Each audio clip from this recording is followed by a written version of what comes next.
Welcome back students. आज हम लोग इस प्रोग्रामिंग प्रिंसिपल एंड एल्गोरिदम की अगली सीरीज़ में देखेंगे स्ट्रक्चर्स के ही बारे में। Passing structure element in a function and returning the element of A structure. तो हम किसी फंक्शन के अंदर स्ट्रक्चर को किस तरह से पास करते हैं या किस तरह से उस पर वर्किंग करते हैं, तो आज हम लोग ये देखेंगे। तो चलिए शुरू करते हैं हम लोग।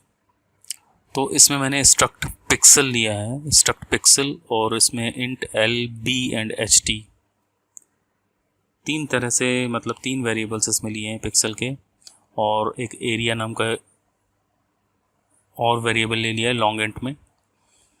और ये जो पिक्सल स्ट्रक्चर हमने जो यहाँ पे ख़त्म किया है, वहीं पे हमने एक वेरिएबल इसका डिक्लेयर कर दिया है, और इक्वल टू में मैंने उसमें असाइन किया है p1 इक्वल टू डिलिमिटर्स स्टार्ट किया 10, 20, 30 और p1 dot l into p1 dot b into p1 dot ht, इन तीनों का मल्टीप्लिकेशन एरिया में असाइन कर दिया। तो ये भी एक तरह का डिक्लेरेशन प्लस इनिशियलाइजेशन है स्ट्रक्चर का। नेक्स्ट हमने एक लॉन्ग इंट रिटर्न करने वाले एक फंक्शन FUNC नाम का एक फंक्शन बनाया है, और इस फंक्शन के अंदर हमने स्ट्रक्ट पिक्सल मतलब पूरे स्ट्रक्चर को पास किया है। तो चलिए मेन फंक्शन के अंदर देखते हैं हम लोग। मेन फंक्शन में हम क्लियर स्क्रीन करने के बाद area of a pixel equal to p1 equal to %LD, क्योंकि एरिया जो है वो LD में है, लॉन्ग इंट में है, तो हमने यहाँ पे LD लिया है। तो फंक्शन p1, अब देखिए यहाँ पे ये जो फंक्शन है, ये वैल्यू जो रिटर्न करेगा वो यहाँ पे LD की जगह प्रिंट हो जाएगा।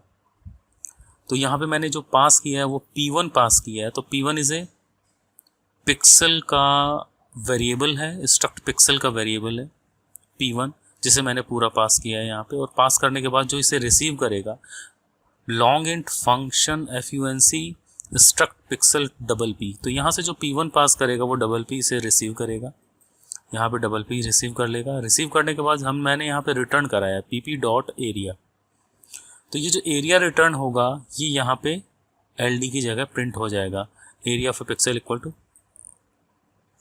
ठीक है, तो अब इसको एग्जीक्यूट करके देखते हैं। यहाँ पे कंट्रोल F9 प्रेस करते हैं हम।